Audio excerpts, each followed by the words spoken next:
Good afternoon, everybody. Thanks for joining us on this lovely Saturday where we've got 3 games today. Probably won't talk about those because the slate's already locked, but I am enjoying watching my Chargers beat down the Patriots. We are here to talk about the Sunday main slate. Blaine, how are you? I'm doing pretty good. How are you doing? Good. I think you're frozen for me on your oh no, you're not frozen. I think you're a little laggy. Yeah, All good. probably.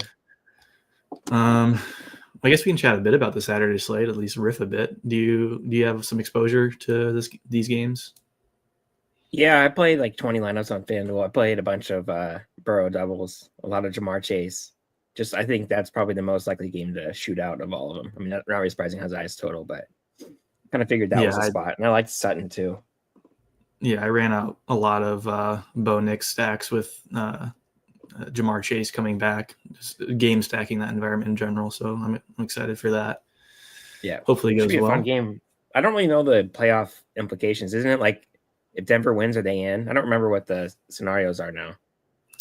Yeah, we'll talk about Miami here in a bit, but I think they needed the Chargers to lose, and I think Denver to win in order to have a shot. But given their decision to start Tyler Huntley, rest Tua, I'm guessing they kind of know the way things are going to go. And yeah, Chargers likely in after they win here.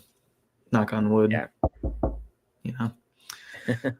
Anyways, starting with the Sunday slate, we've got a lot of like really icky games and a couple of really, really good ones. It's going to be kind of weird to target and talk about, and it's going to change the way you're going to want to build rosters. Typically, like an 8-gamer is already kind of shorter than most main slates we have during the NFL season, like 10 to 13 games.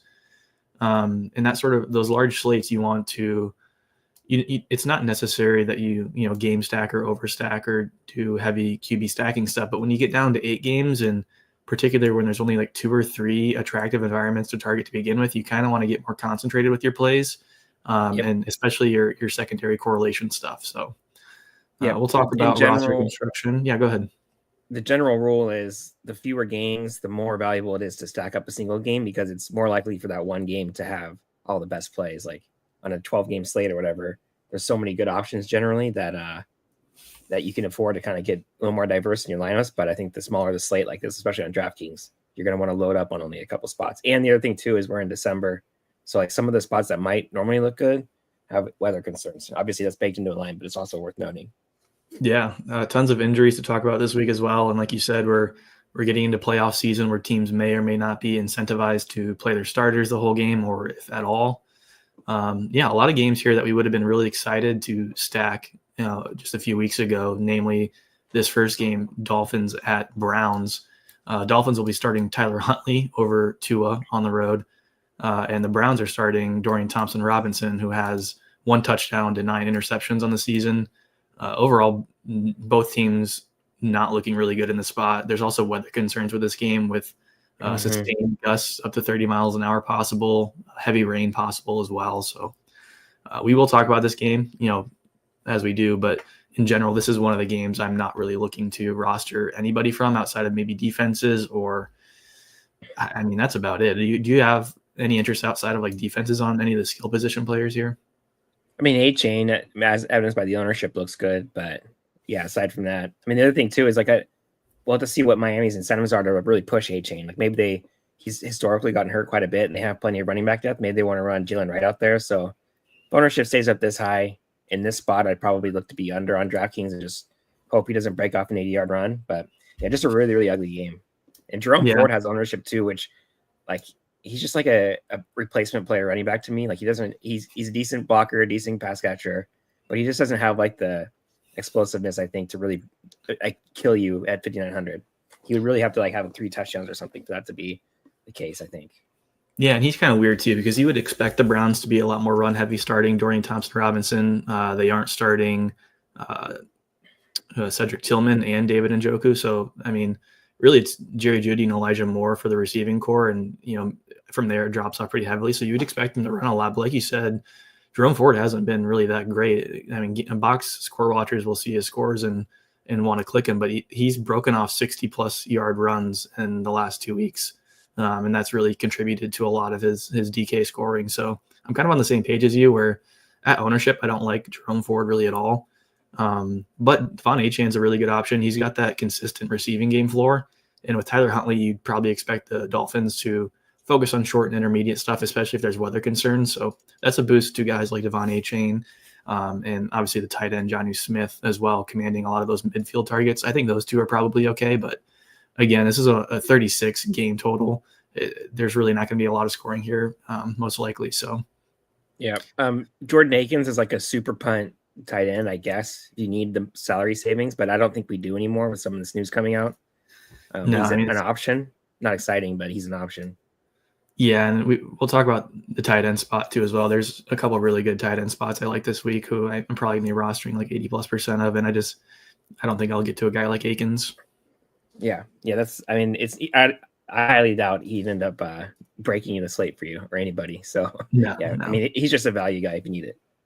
Jalen Waddle did return to practice. He's been getting in limited practices. Could start. I don't know. If the Dolphins are out, they probably don't play him, or if they do play him, he's not getting a lot of work. In general, kind of an icky game, but considerations for a few players like Achane and Jonnu, maybe some defensive stuff. Obviously, with winds and weather concerns, they probably won't pass a lot, but there's chances for errant throws. Dorian Thompson-Robinson, obviously, with an astounding amount of interceptions this season. So you could go with a defense here. I don't mind that. Yeah, and story's pretty much the same on FanDuel for what it's worth. That's what I'm playing this week, and pretty much the same thing. Achane and Ford getting ownership, and nobody else really from this game. So, yeah, ownership sort of there with you too. So, yeah, I'd be looking to get under on Ford. I'm okay playing Achane at 26%. Yeah. Let's move on to Raiders at the Saints. Raiders will be starting AOC again. That's a huge boost to Brock Bowers. When AOC starts, if I pull up the stats here, Brock Bowers is averaging a 38% target share, super clearing Jacoby Myers. It was a little bit different, obviously, when Aiden wasn't starting, but Bowers a clear target for Aiden. Bowers is going for a few rookie records, namely his receptions records. Wants to take that from Puka. Really good spot for him against a Saints team that's just depleted on both sides of the ball and at every skill position you could think of. I kind of like the Raiders side here. Obviously, Saints got shut out against the Packers last week in a pretty huge game. Obviously, the Raiders don't have the offensive firepower that the Packers do, but I do sort of see the game going a similar way where the Saints just can't generate anything on offense, and now they'll be without Alvin Kamara. So Kendre Miller, again, like a Jerome Ford type. He only had 31 yards against the Packers last week. Obviously, there's game script considerations there as well, but he's just not a great running back. Yep. The one thing on FanDuel, the Sims I was running earlier, I was getting like 80% Raiders even in the Sunday Million, the big like 80,000 entry contest. So even in the super large contest, I was getting a ton of Raiders defense, and hard to get away from that. Just another ugly game. Like some of these end of season games are so brutal to watch. Like the Saints offense against Green Bay, that was one of the worst offensive performances I've ever seen, I think, in the NFL for like a team that they didn't even really turn the ball over much or anything. They just like literally could not move the ball at all. It was just like pretty tough. But I do kind of wonder if we're going to see a lot of steam on the Raiders defense, and if that makes some of these Saints skill position players worth looking into. Kendre Miller was a really good running back in college, and he's had injury problems. Maybe at 5,500 with not much ownership, maybe he has some ceiling here. And same with MVS. We've seen his ceiling. I mean, he doesn't have Carr throwing to him, but maybe he has some room for upside. It's just really tough to get away from this Raiders defense, I think, and to get away from Bowers as well, even if Bowers' salary on both sides.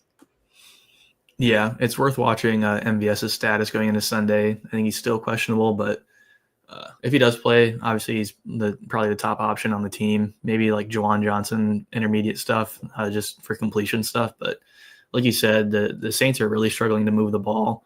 Even against the Raiders defense, I think it's going to be hard for them.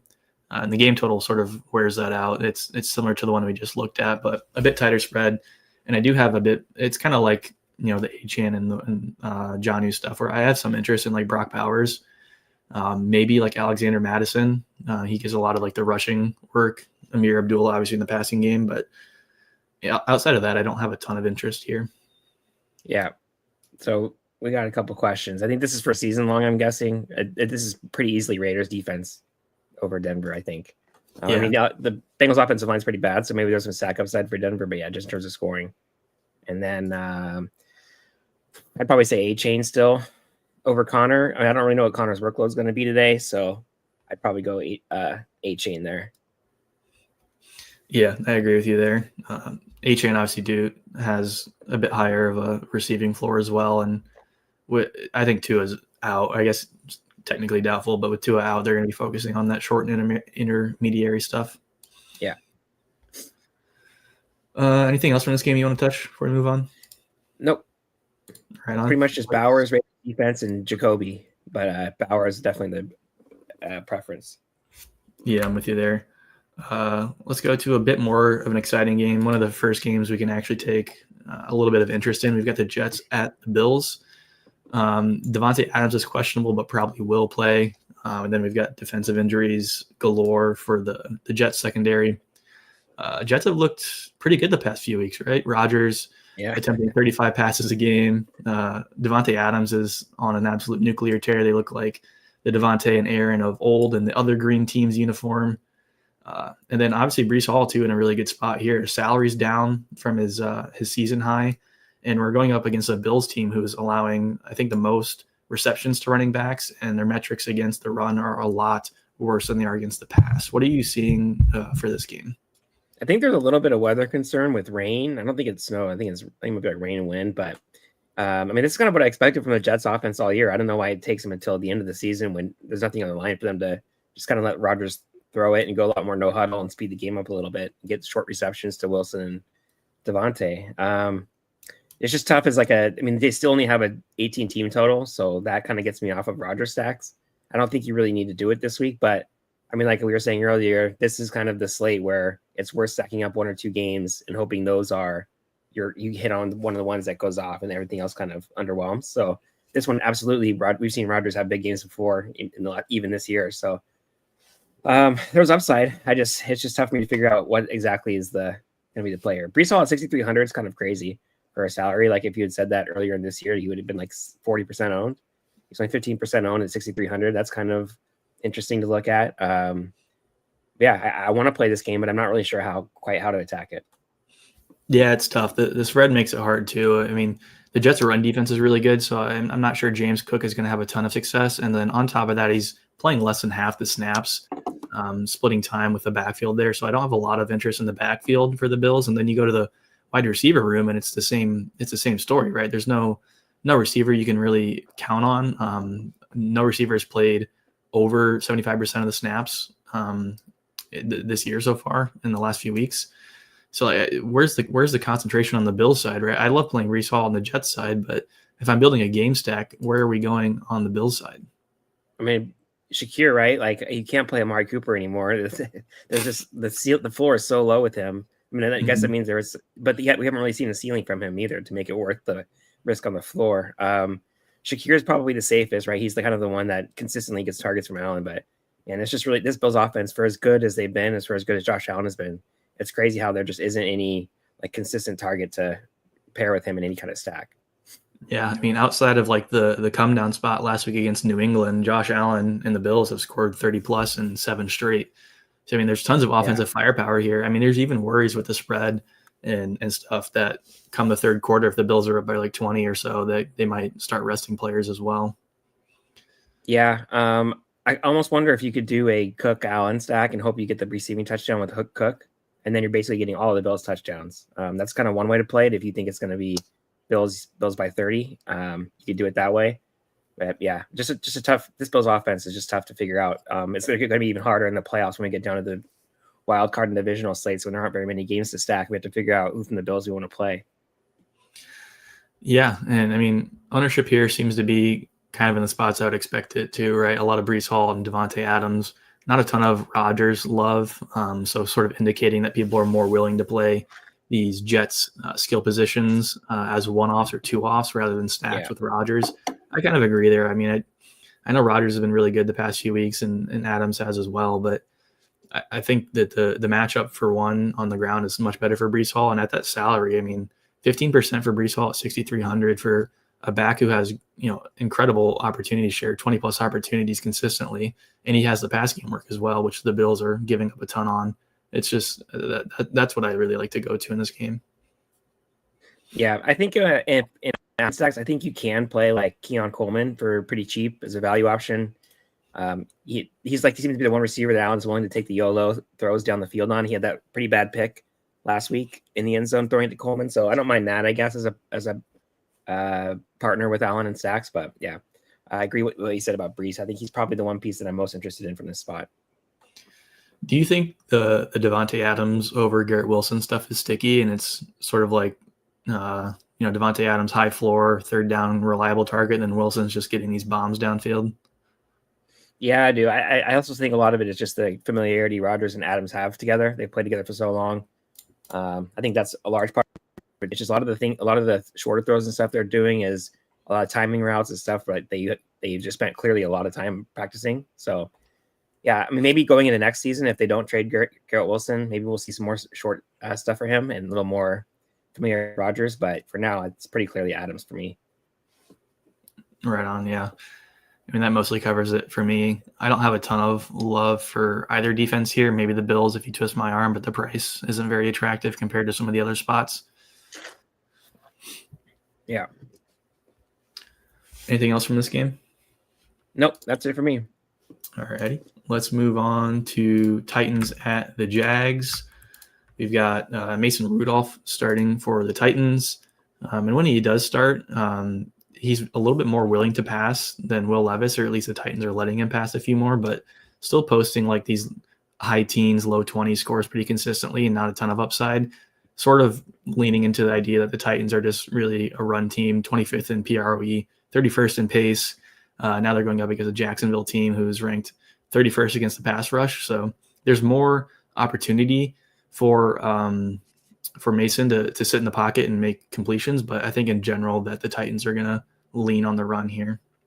Yeah, the only problem is it seems like Tony Pollard's going to be out. They said he's not. I think Rappaport just tweeted he's not traveling with the team, and he has a flu or something. So if he's out, Tyjae Spears becomes an elite value. I don't know what we'll end up projecting him for. I imagine probably around 15-ish, but kind of see. And I'm assuming his ownership is going to jump up too, so probably around to the 20s. I'm just purely guessing, assuming Pollard's out, and so he looks like obviously a great value option. This game in general, I think, for as low as the total is pretty. Just like the Jags Raiders game last week, is pretty interesting to attack. Brian Thomas Jr. looks like the best receiver in the league right now.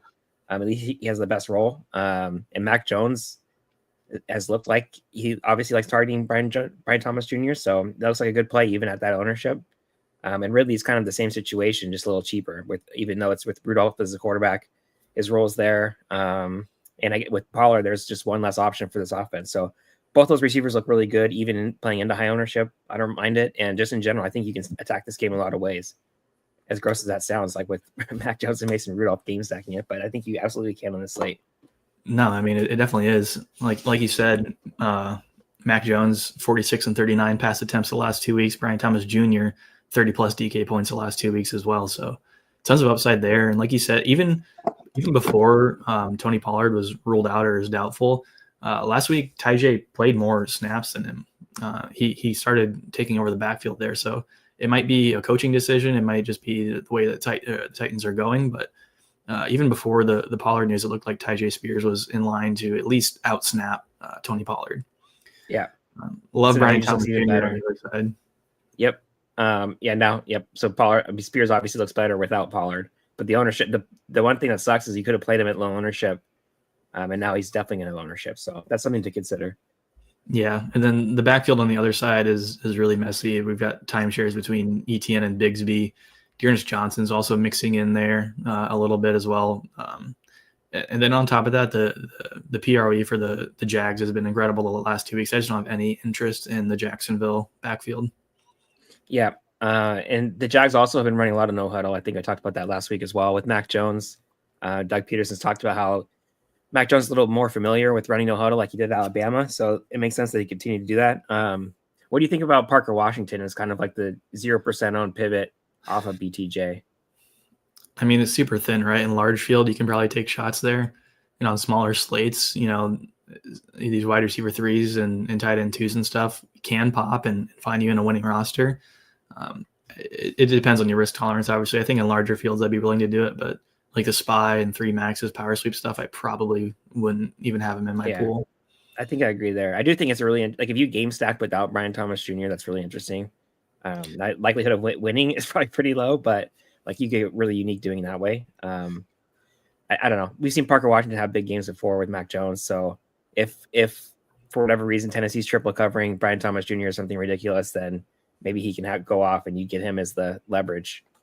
Yeah, I see that. I haven't checked the Titans injury report, but I know Tyler Boyd was questionable or at least didn't practice Thursday. If he's out, it kind of makes me like Chig more. In the past few weeks, Chig's had 10 plus targets, seeing a bit more usage in the tight end role there. So I think if Tyler Boyd misses, obviously it's a bump to not Tony Pollard, but Calvin Ridley. And then I also think sneakily that makes Chig a pretty good play, but it seems like ownership is there already. It's just as a value tight end, but he has had an increased role in this offense the past 2 weeks. Yeah, I don't have much to add to that. That's pretty. I don't know what I'm going to. Did you run Sims earlier before this? The problem is like all the injury news just came out right before we were going live, so a lot of stuff could have changed.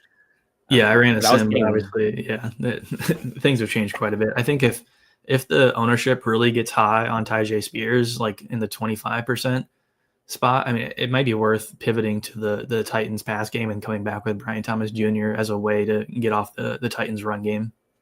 Yep, I agree there. I really don't mind Chig. He's kind of a weird tight end. Like he just seems like he should be more productive than he is because he has all these highlights of him like breaking off long yak plays. So you would think like, oh yeah, this guy's like George Kittle. He's gonna have huge games, and he just like never shows up. So yeah, I mean he's a huge target too, like Njoku. He's like Njoku light, where he's a huge target. You can bring the ball in pretty much anywhere, but you don't see like these huge explosive plays from him outside of a couple.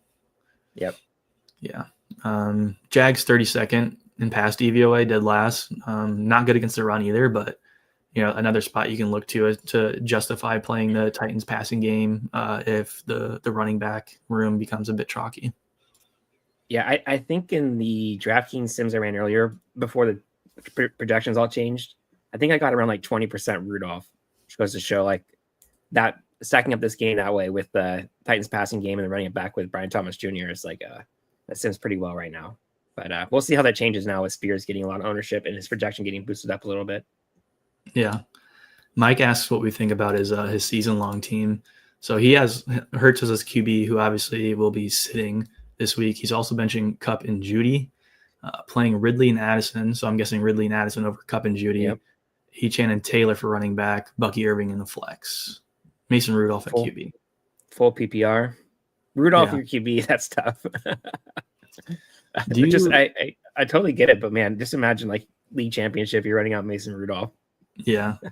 Do you have a lean of Calvin Ridley over Judy? Because he looks like he's benching Judy and Kupp and playing Ridley and Addison. I think I like Addison over Kupp, but what about Judy and Ridley?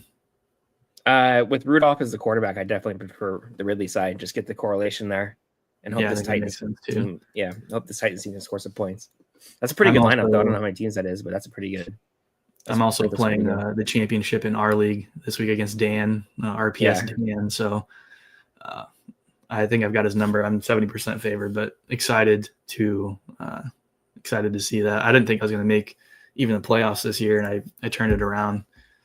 So my fall off in that league will be studied for generations. I was like 3 games clear of everybody. I had by far the highest scoring team, and then the moment Kirk Cousins snapped back to reality, my team just fell off a cliff. Brutal. Anything else from this game before you want to move on? Nope. All righty, let's take a look at Cowboys at Eagles. Again, another game like the Browns and the Dolphins that we would have been super excited to play just a few weeks ago, but obviously the concussion for Jalen Hurts not starting this game. Kenny Pickett will be starting. In his start, out of his 24 pass attempts, 23 went to Devontae Smith and A.J. Brown. So obviously usage concentrated there on the passing side, Saquon. gets a really good matchup here against the Cowboys as well. He's also playing for some records, the Eric Dickerson single season rushing record. I don't think it matters too much to him, but the matchup is really good for him. And obviously with Kenny Pickett under center, they're going to be even more run heavy than they already were, which is, I think, was second or third in the league, maybe even first in rush rate. So what do you see from this game? Yeah. For Saquon, it's worth noting that, well, first of all, it's obviously important that Hurts is out, so he can't get vultured at the one anymore. But also earlier in the year, Sirianni was trying to get him, I think, the touchdown record or something, or he's trying to get a touchdown against the Giants. And so, and Saquon at the time declined to go back into the game, but like, it's worth noting that Sirianni's at least aware of this stuff, and they're definitely chasing this rushing title for him, I think. And this is a pretty terrible run defense, and no Hurts means like the volume is just without a doubt going to be there. The problem is 8,600. Is he going to be efficient enough to be optimal? But I think there's enough value now where it becomes a much more attractive play. I think you can also, this offense now is pretty concentrated without Hurts. There's no real threat of Pickett running with the ball. So you could probably do Pickett, Saquon, AJ Brown. I was getting some of that on DraftKings earlier. And I was getting actually a lot of AJ Brown on in, I think it was DraftKings sims. I was getting about 25% in the top 150 simming the slant. So he sims out really well with Pickett instead of Hurts. I just using this Eagles offense is like a pretty obvious play this week. Yeah, I think that stack's really interesting too, because you get salary savings with Kenny Pickett, and like you said, all those rushing yards for Jalen Hurts and all those rushing touchdowns for Jalen Hurts are going to be going elsewhere on the team. So super highly concentrated. The Eagles are locked out of the number 1 seed, so there are considerations here for the second half of the game, maybe fourth quarter stuff. But if that is the case, they're probably scoring enough in the first place to get you, pretty high up in the leaderboard. So yeah. It is worth noting CeeDee Lamb out for the season obviously hurts the Dallas offense quite a bit. There's going to be a heavy reliance on Ferguson, Cooks, Tolbert. And yeah, I mean, it's going to be really hard for the Cowboys here. Rico Dowdle did look pretty good. His usage is really good and his snap rate's good, but now they go up against an Eagles team that's only allowing 14 points to running backs. That's second in the league, and then just over 4 yards a carry, which is 8th in the league. So it's a tough matchup for Rico, and in general, a pretty tough matchup for the Cowboys offense without CeeDee Lamb. Do you see anything from the Cowboys side?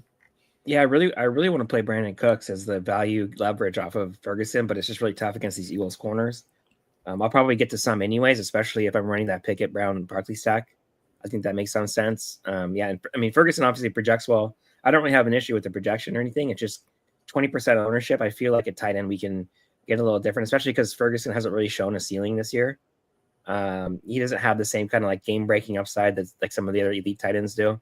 So I think we can probably get away from him at that ownership. And I'm just trying to figure out how I can play some of these. I mean, I don't want to, but like as leverage, how I can play these cheap Cowboys options away from Ferguson.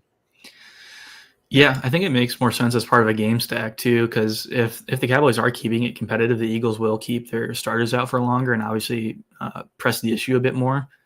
Yeah, like you said though, it's hard to tell where the volume is going to go on this team, and they may have to switch to a more pass heavy focus, but they still are showing a really high tendency just to give Rico Dowdle the ball and run it, and they're not too concerned with stuff. I mean, they're clearly out of stuff this season, so yeah. We get in these later weeks and it's kind of hard to tell where teams' heads are at and stuff. Yeah, they're on a sim to end season mode. They're ready for the draft. Yeah, they're in standby mode. Yeah. Saquon, great play this week, 27%, just fine. I'll have tons of them. Yep. I mean, I don't really there's no issue with the play or the projection or anything. It's just purely whatever shows up in the final sims, I guess. It's how much I'm going to get. I'm not really going to adjust his ownership one way or the other. I think 28% is probably just about right. Yeah, it will be really unique to pair him with Kenny Pickett too, or other Eagles skill position players. Yeah. And on a short slate with the Eagles, who are obviously capable of putting up a ton of points, it may be worth, finding ways to stack this that the field might not be. Yep. I also, for what it's worth, I think there's wind concerns. I think there's a storm supposed to be moving into Philly on Sunday night, and so I think there's some concern about how windy it's going to be. That's worth monitoring. In FanDuel, I'll be playing in the $250 one. I forget what it's called, but I'll probably like run 3 entries in that, and one of my entries will be a Pickett, Brown, Barkley, and then I'll figure out the Cowboys bring back. I think that stack makes so much sense this week. Yeah, I like that. That's a pretty good spot.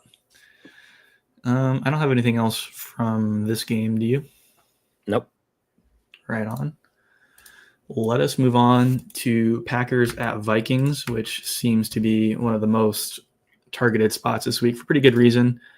Yep. 2 elite offenses and 2 really good defenses. Kind of a strength-on-strength matchup here. Packers have clinched the playoffs. Vikings can win the number 1 seed if they win out from here. Christian Watson will miss, so that does concentrate some things on the Packers side. And given the strength of Minnesota's run defense, we've seen obviously Packers willing to start games running the ball, but I think that's going to struggle here, and then they'll have to pivot to a passing game script. So more love for Jaden Reed, Romeo Doubs, and Dontavian Wicks for me, even Tucker Kraft with Christian Watson out. What do you like from this game? Yeah, worth noting the first game. So everybody's going to point to, I think it was like 60 combined points, and Love threw the ball like 40 times. The Packers fell behind by like 4 touchdowns in that game, and were basically forced to throw the entire second half. So can't really project that same kind of PROE for Green Bay this week. But yeah, obviously a great game to attack. This is kind of like the game. If you're going to game stack any game, this is the one. And Reed and Dobbs look very attractive to me on DraftKings at these ownerships compared. I mean, Wicks obviously is the cheap wide receiver value this week, 30% ownership right now. I definitely like getting to Reed and Dobbs at single digits here in ownership. They both have shown upside, both have plenty of upside this year. Dobbs gets a lot of high value targets down the field. So like both those guys a lot, like pairing them with Love. Yeah, just this game in general, I want to attack it pretty much every way I can. Yeah, and out of the 2 between Reed and Dobbs, ownership is about the same. Pricing obviously a bit more expensive for Jaden Reed, but against the Vikings blitz rate and their heavy zone coverage usage, Jaden Reed has really good metrics against both of those types of defenses. So I kind of lean towards there, and then obviously Jaden Reed gets some more design stuff, more solo rushing stuff. So I think I lean there between the 2, but yeah, I like both of them, and I'll have lots of both of them. Yeah, in general, he works out better as a bring back just because he gets some rushing stuff, and so you don't necessarily need him. You don't necessarily need Love to go off for Reed to have a big game. So yeah, as a bring back, I like him a lot. He's probably, if fast forwarding to our end of show thing, he's probably the guy I would pick right now at like the sub 10% ownership as receiver. Yeah, it's a great spot. Like a pretty obvious spot for him. Yeah. And then on the Minnesota side, the last 2 weeks, we've seen Justin Jefferson come to life. Hawkinson's looking good. Addison obviously spiking weeks as well. Sam Darnold, 9 TDs in the last 3 games, 3rd in PROE for the team, and 4th in intended air yards. So, I mean, this game has all the hallmarks of a shootout here. Tight spread, high total. It is a divisional matchup. Both of these teams have a lot to play for and a lot to prove. So, I mean, passing game on both sides looks really good. Any love for the revenge narrative here for one Aaron Jones? Yeah, I mean, I think he projects pretty well. I don't really take into account. I mean, this game is important enough without a revenge thing for him. Yeah. So I'm not really too worried about that. But he just obviously projects really well, and this entire offense. I mean, the ownership is pretty crazy when the quarterback, receiver 1, and running back all have plus 20+% ownership. But I mean, it's for a good reason, obviously. Yeah, just this whole offense I want to play. Addison, like you can do Darnold doubles with Jefferson and Addison. You could do Darnold doubles with Addison and Hawkinson. You could do Darnold, Jones, Jefferson. Just a lot of ways you can go after this mini offense. Yeah, this is going to be one of the best ones to watch this week for sure. Yeah, I mean, Aaron Jones basically owns the backfield in Minnesota right now. 23 of 24 opportunities last week, and it's especially in closer games they tend to prefer Aaron Jones. Cam Akers will get like a drive or 2, but for the most part, it's Aaron Jones in the backfield, and especially around the goal line. Yeah, the one thing, so the problem with this slate, at least on DraftKings, is the only other afternoon game is that Dolphins Browns game. And so like if you load up on, for example, if you were just load up on game stacks of this game, and your plays from the early games don't work out, there's no room for you to pivot at all. Like normally you have a couple more options here where you could go, okay, well, this game didn't work, so let's just change my game stack to a different game. You can't really do that on the slate, which makes it a little trickier than normal, because you could just do like a a couple like very low owned plays from the morning window, and then if those hit, then you're like, okay, my game stack's good for this game, but you can't really do that this week. So it makes it pretty interesting as far as building on DraftKings. Yeah, and with ownership already here and like no ownership outside of a few players in the Dolphins game, it does make it really hard to swap in the afternoon because I mean the field's already going to be here and people will swap onto it too if they hit some of those early slate plays, like you said. Yeah. Yeah, I mean, not much else to say here for me. I like Josh Jacobs at 10% on a short slate like this, but again, the matchup's really tough for him. Minnesota's defense, run defense especially, is really good. So he does have a great workload. His touchdown rate's been up on the season, and obviously he gets a lot of work inside the 10, but hard for me to get there. I do like the passing game a lot more, especially with the concentration with Christian Watson out. Yeah, agreed there. I'm trying. I don't know what the scenario is where Jacob really hits at 8,100, especially. It's just pretty tough for him to get there and for him to be optimal, I think. I guess it would be, I think if you're running Jacobs, then you have to bring back the Minnesota stacks on the other side. Because I just don't really see Green Bay winning this game like 24-3 with Jacobs just having a huge game. Yeah, and then you've got Breece Hall at 6,300, clear below him, and the ownership is higher, but much more past upside, in my opinion, for a guy like Breece Hall than Josh Jacobs. Yeah. Anything else from here? Nope. Right on. Panthers at Bucks. Another really good spot here. High team total. The spread's a bit longer too, but we've got the Bucks defense that's been allowing tons of points against this season and also scoring a ton of points for. We've got some Bucky Irving chalk this week going up against the Panthers defense that is dead last in the league. And it makes sense. Obviously, Bucky Irving has been more efficient with his touches than Rachaad White, although Rachaad White does get some passing game work. So PPR points for Rachaad. I like this environment a lot as well as part of a stack, as an early game stack, and then pivoting to late stuff if you need it. Yep. Yep, totally agreed. We've seen this Panthers offense been a lot better since Bryce Young came back and started playing really well. He started playing like the number one pick last year, you know? Yeah, 6 out of their last 7 games decided by one score, and that includes games against the Eagles and the Chiefs. So 34 plus pass attempts in the last 4 games for Bryce Young, and the pass attempts have looked really good. We've seen Adam Thielen and Xavier Legette obviously step up and gain a lot of that volume usage. Legette is still questionable, I believe, but likely to play. Worth monitoring. You do get some pretty good ownership discount on him. I'm not sure if that's just ETR sort of projecting him half in and half out, but I mean, Legette at 3% against a Bucs secondary looks pretty good to me. Yeah. Yeah. I mean, any one of Coker, Thielen, or Legette to me all look pretty good. Big day last week for the Cokeheads, I think. Wasn't last week? Didn't Cokehead have a big touchdown reception last week? Yeah. So he's projecting for more ownership on FanDuel. He's cheaper. And I don't mind that play. Bryce Young clearly likes him. I mean, yeah, I want to be playing Bryce Young doubles, I think, if I'm going to be playing this game. Yeah, even though Chuba Hubbard had a pretty good workload, not sure he's playing this week. And on top of that, the matchup against the Bucs is pretty difficult. We're only allowing 1.8 yards before contact, 4 yards a carry. So spread obviously leans more towards the Panthers passing the ball as well.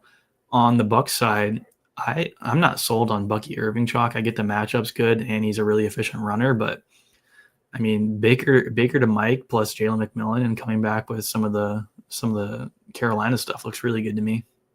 Yep, and that's a good way to get off of the Irving chalk. Yeah, I mean, I probably, I don't know. It's pretty tough to get away from Bucky Irving.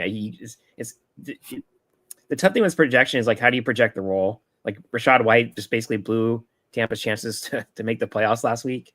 So does he get punished for that now? Now Bucky, that's kind of seems like what the industry's thinking is now Bucky's just going to be the running back one by a wide margin. And for what it's worth, the carries last week, I think it was like 16-3 in favor of Bucky. But 6,700, it's not like we're getting a huge salary discount here playing Bucky at 6,700. And now we have Tyjae Spears in play, who's cheaper. And I mean, you can Jerome Ford, we kind of made fun of earlier, but he's also about $1,000 cheaper. And he also is like a for sure running back one. Obviously not as talented as Bucky, but 40% ownership. I totally get it. And I get why he's being projected that way. But it does feel like there's a lot of potential ways that he fails. And we see, like you said, maybe Baker Evans stacks get there, or Baker McMillan, or maybe Rachaad White just ends up being the running back one this week for no reason at all. So yeah, I agree with you about being a little skeptical about the Bucky play. Yeah, if Rachaad White was out, it's a totally different story. There's too many question marks surrounding the Bucks in general for me to want to play into him at 40% ownership. I mean, if Tyjae Spears becomes chalk and Bucky Irving comes down a bit, maybe I get there. But as it stands now, the ownership on the Baker Evans plus McMillan stack is so much more appealing to me than the Bucky side. Is Sean Tucker out? Is he playing? I'm not sure, because that's another way that this could get weird. We've seen the weird Sean Tucker performances before for Tampa. So if he's still playing, I mean, that's another way that Bucky could not get there. So yeah, I agree with you completely. And the other problem too is like if you play Bucky Irving, it's really hard to stack Minnesota, Green Bay, and be unique. Especially in smaller field stuff. So yeah, I completely agree with you about being under on Bucky and kind of over on this Tampa passing game, or at least under on Bucky. Yeah, I mean, against cover 3, Mike Evans a third target per route run, 4 yards per route run. Really good metrics against the defensive scheme that the Panthers like to run. And then McMillan as well, with no Godwin out, he sort of emerged in that role. 200 yards, 4 touchdowns over the last 3 games. So really good average scores for McMillan. I just really like getting there. Yep, I think 6+ targets in his last 6 games or something. So yeah, he's definitely proven some of that upside that he has showed in the college, and there's a reason why he was taken. I think it was like a 3rd rounder in the draft. So yeah, I don't mind that McMillan play for cheap. Yeah, Thielen also looks pretty good out of the slot against the Bucs defense that likes to funnel stuff towards the middle of the field, but still love for guys like Coker and Leggett. Yep, no doubt. I'm going to be this is a great game to game stack, I think, in general. I keep trying to think about how I can do it and how I can be unique when I'm doing it, but yeah, just in general, just a really good game to game stack. Panthers are missing 2 starting cornerbacks and star linebacker Josie Jewell as well. It makes me like the passing game a bit more, and it gives me more reason to not want to play into the Bucky stuff. Yeah. Is there any like stat stuff up for Mike Evans? Is he incentivized to do anything? I have to look into that. I'm not sure. I don't think he's missed games this year, and he hasn't been like super Mike Evans 3 touchdown games this year too much. I don't think he's really, career maybe, but not for season. Well, he has that streak of like 1,000 yards and 10+ touchdowns or something. Has he hit that yet? Maybe I'll just like spam throws to him to try to get him that number. Yeah. In general, I think we're both on the same page here, like the passing games for both, and just trying to find ways to get off of Bucky Irving in a questionable spot. Yeah. Let's move on to final game of this slate, Colts at Giants. Looks like we're getting Joe Flacco under center for the Colts. With Flacco under center, it's mostly the Josh Downs show. 10 targets per game, 3 yards per route run, and half a fantasy point per route run with Joe Flacco under center. And he's really cheap, good salary saving, and he's not super owned. The only thing that's obviously worrisome here is the game environment. Yep. This Giants team is completely given up. Oh, for what it's worth, before we start, the Mike Evans, he's at 818 yards. Every single year of his career, he's at over 1,000 yards. So he needs 182 over the next 2. So a little incentive there. I don't know how much they'll care, or how much he'll care, but maybe he'll get a couple extra targets, or it's not like he wasn't going to not get targets. So for what it's worth, Mike, I think in season long you kind of have to play Bucky over AJ Brown, but yeah, in DFS where ownership is a consideration, it makes it a bit more of a question. AJ Brown's like 1% and Bucky's 40. But in season long, I think you just have to play Bucky.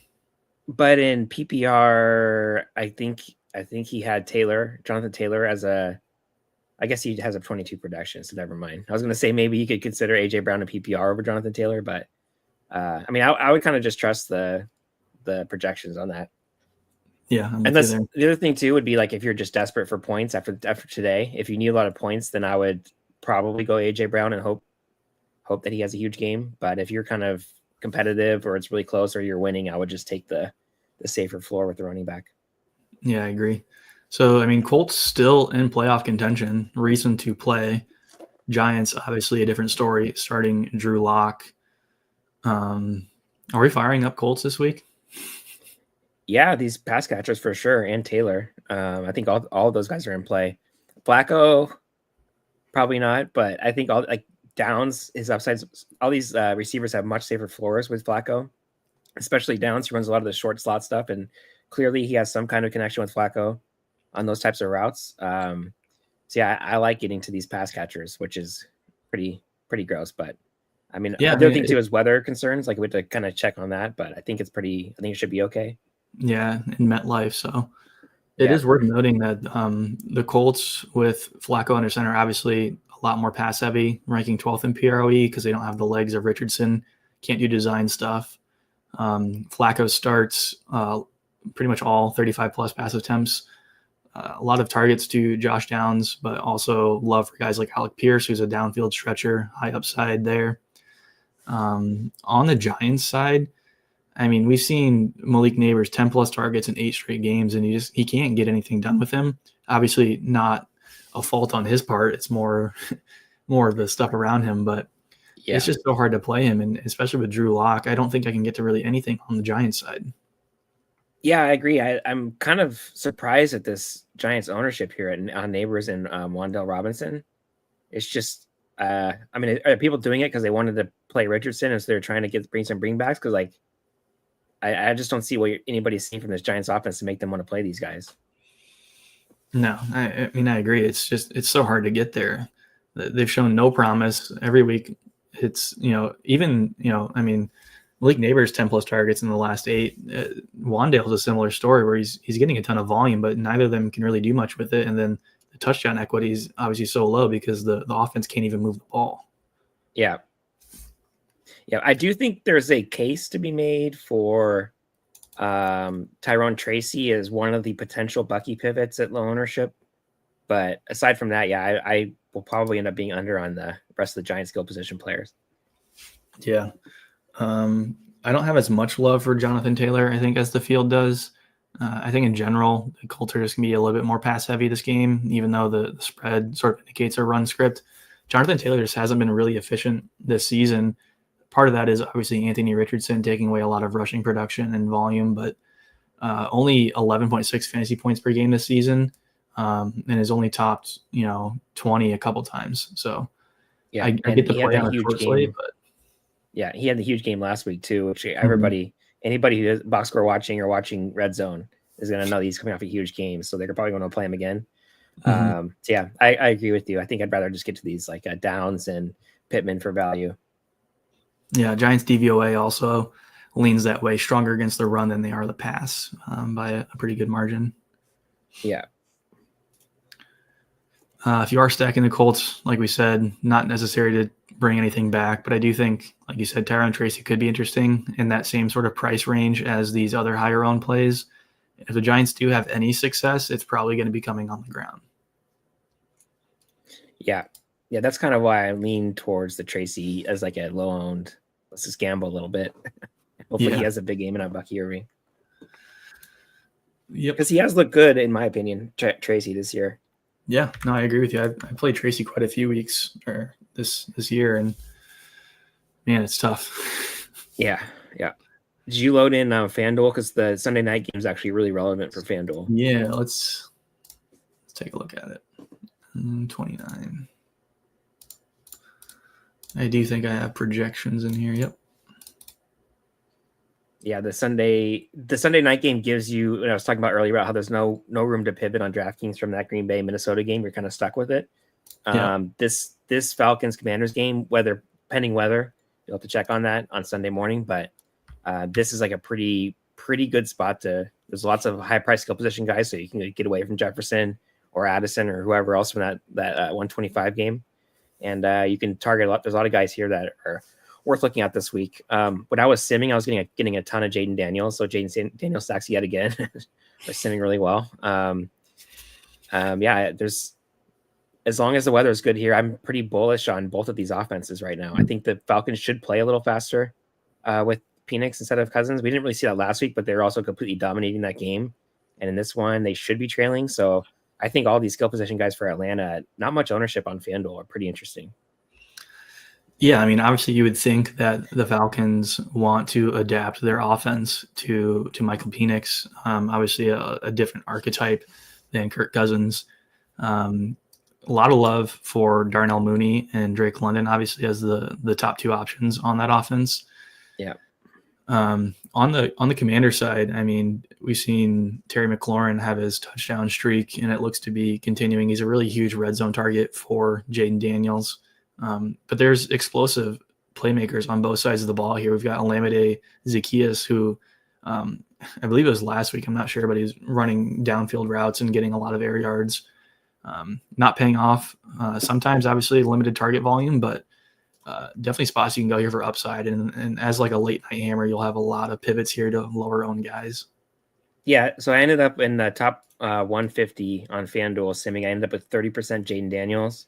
And I was going to look up how much B-Rob I got, because that's kind of the tough thing with Washington is trying to figure out the rushing touchdowns, right? And I ended up way under. So I only had 9% B-Rob on FanDuel when I was simming earlier, and 17% McLaurin. So I was over on the passing game for Washington, under on Robinson. And I think that's probably the way I would approach it just in general. I think I do like the Jaden Daniels throwing the ball down the field side versus Brian Robinson Jr.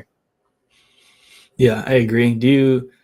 Does that make you like the Bijan Robinson stuff more on the other side, or are you still more on the passing game for Atlanta? I'm pretty ambivalent. I think. I don't really have a strong take about the. I think all of the. I don't. It doesn't make me lean more towards Bijan. I guess I like all these guys pretty well. The other thing too, I was getting a ton of Zach Ertz with Jaden Daniels, which makes sense as a cheap tight end punt on FanDuel, but that could easily change now that Tyjae Spears is a value on FanDuel. Yeah, in general, he's a high floor, low ceiling type of play. Likely just an optimizer GM at 5,000 on FanDuel. Yep. Yeah. I mean, I haven't really looked at pricing on FanDuel. Where's Bijan priced around as far as running backs go? Saquon. Yeah. I mean, that's kind of tough, right? 9,600 Saquon's so brutal. And look at the 30% ownership at 9,600. That's so crazy. Yeah. I mean, yeah, so that makes me probably not want to get to Bijan. 8,900 is a really tough pill to swallow for him. You got a lot of good plays below him and then a lot of good plays above him. Yeah. But with, like I was saying, like with the way the salaries work out, like if you look at Aaron Jones, he's 1,500 less than Bijan, but the receiver pricing is more expensive for Minnesota on FanDuel than they are for like Washington or Atlanta. So on DraftKings, like I was saying, there isn't really a strategy about pivoting because you're kind of stuck with that Packers Vikings game. But on FanDuel, I'm probably going to be playing some lower owned options from the early window and see if those hit. And if those hit, then I'll stay on Packers Vikings. And if they don't, then there's pretty easy spots to pivot here to these skill position players for both teams. So the strategy is very different, I think, between the two sites this week, which isn't normally the case. Yeah, it should be pretty interesting as far as how the slate plays out over the course of the day. Yeah, let's pop like James on. Cook, for example. James Cook in the early window at 8,800. He's a great example of somebody you could play in a lineup like in a 3-entry max. And if he goes off, then you basically game stack Packers Vikings around him. If he goes off, then you stay on that lineup, and if not, then you pivot to some kind of Jaden Daniels stack or some kind of Penix Jr. stack, right? Yep. I'm with you there. Let's pivot back to DraftKings and give out some of our sub 10% plays that we like quite a bit. 8-gamer, boom. Or no, 10-gamer. Right? Or no, it's the 8-gamer. 8-gamer. I don't know why my projections didn't save. We'll load them back in.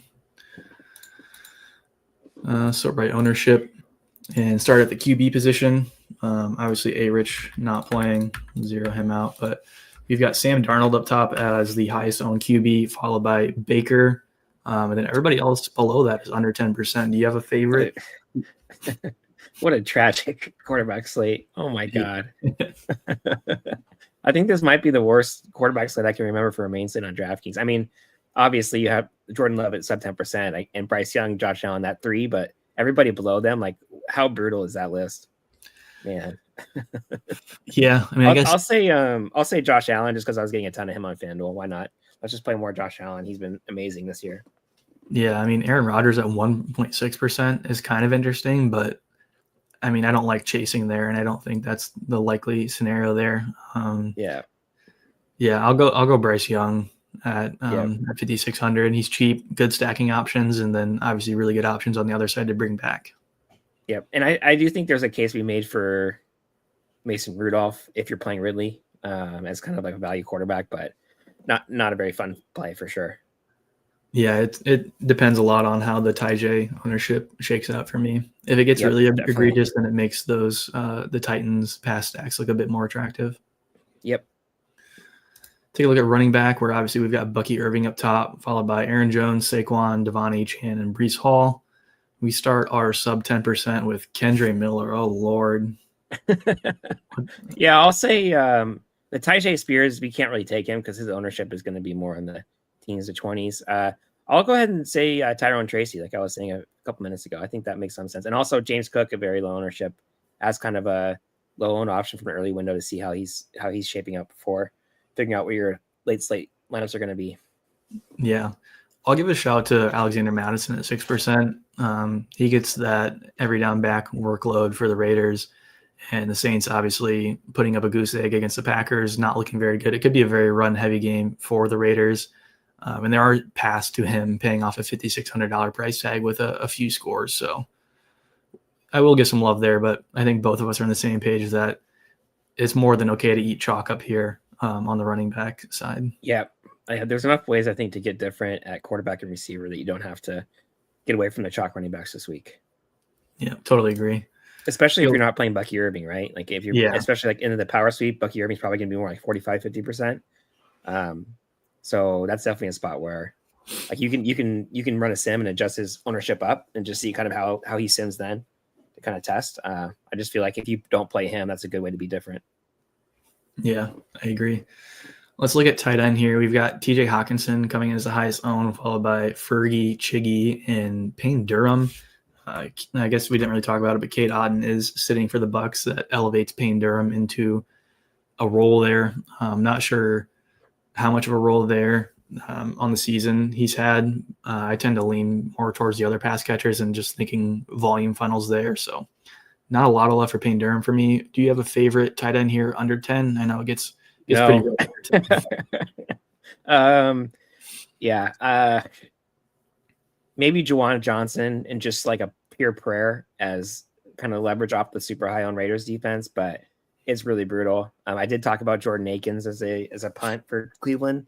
That's another one, but man, it is the tight end this week is really, really gross. I guess your boy Jonnu. I think you probably might say Jonnu. So yeah, that's what I'm going to go with. The issue there obviously is the pricing, right? Like you've got Chiggy at 3,600, Fergie at 3,700. Chig playing with no Tyler Boyd, Ferguson playing with no CeeDee Lamb, and then you've got other guys like Tucker Kraft playing with no Christian Watson. You got a lot of guys being elevated into these higher roles, like you said, Akins as well, who's super cheap. That Jonnu at 5,700 with Tyler Huntley under center is a really hard click. It is. The pricing doesn't work out.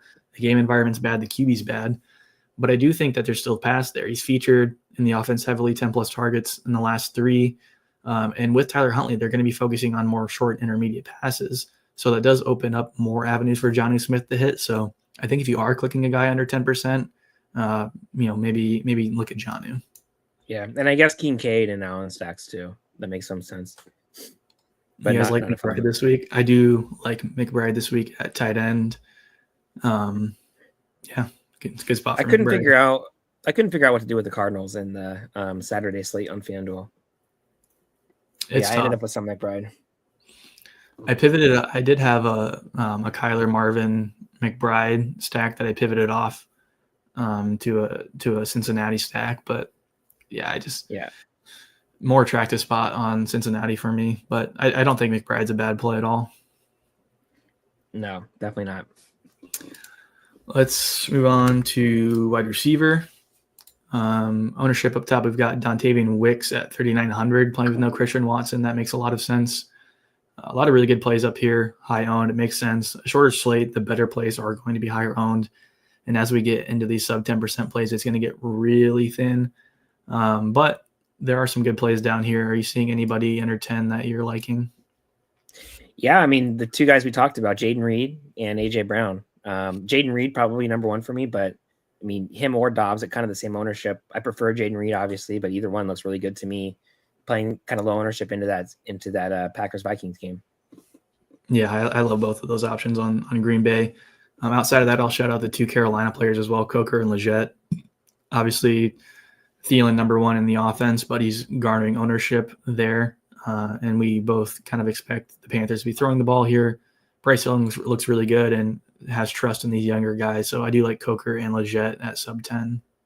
Yep. And Pittman, that ownership stands on Pittman. It's not fun, but 4,700. Like, this is kind of why we're both agreeing that you can play into some of the high salary running back chalk, because there is a lot of great value options receiver this week. Yeah, I agree. MVS2 again as a leverage off of the Raiders ownership. With this, he has a ceiling but no floor at all, so risky. But like in a large field setting, makes some sense. Yeah, I mean, even getting lower. You did shout Parker Washington earlier. I mean, he's going to be basically unowned. Yep, the Dallas receiver is unowned. Another not fun click against a really good Eagles secondary, but somebody has to catch passes there, and if it's not going to be Ferguson, it's got to be somebody else. Pierce is similar too, with the basically no floor, but it does have tons of upside, coming in really low owned. So if you are playing larger field stuff, like really large field stuff, consider some of those guys as well as ways to get unique. Is there like up top here in like the top like 4 or 5, which receiver are you most likely to just eat chalk on? Outside of the top 4, or just in the top outside 4? Of the top 5, like down to like Mike Evans. Yeah, I mean, probably Evans. He makes Evans, and I want to say Downs, but it's not really chalky. But I think Downs is a value, kind of the same argument for Pittman. But Evans definitely of like the high owned receivers. He's the one I like all of those guys. Like, it's really hard for me not to. I guess Wicks. There's so much value at receiver. Do we really need to force Wicks? Yeah, at 30%. That's kind of where I'm at as well. Yeah, but all the other high price guys look pretty good to me. Myers, maybe I would probably be under. Neighbors, I think we talked about being under, but everybody else, like at ownership or better, looks good to me. Yeah, I'm on the same page with you there. Defenses, obviously, we talked about. We do have some chalk up top. Raiders, Dolphins, and Eagles all over 10%.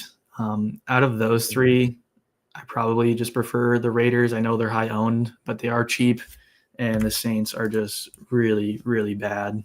Yep. I guess the only positive side is that the Raiders defensive unit doesn't generate a lot of pressure, but I don't think you need a lot of pressure to spook Spencer Rattler and force him into throwing turnovers. So, yep.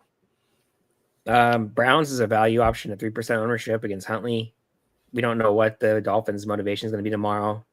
And they're pretty mercurial as it is. So, yeah, that doesn't look too bad. Even Titans there, right? Going up against Mac Jones, who throws the ball a ton. That's really all you're looking for in a defense is a mediocre quarterback who just throws the ball up, and there's room for turnovers there. Titans defensive unit really not that bad.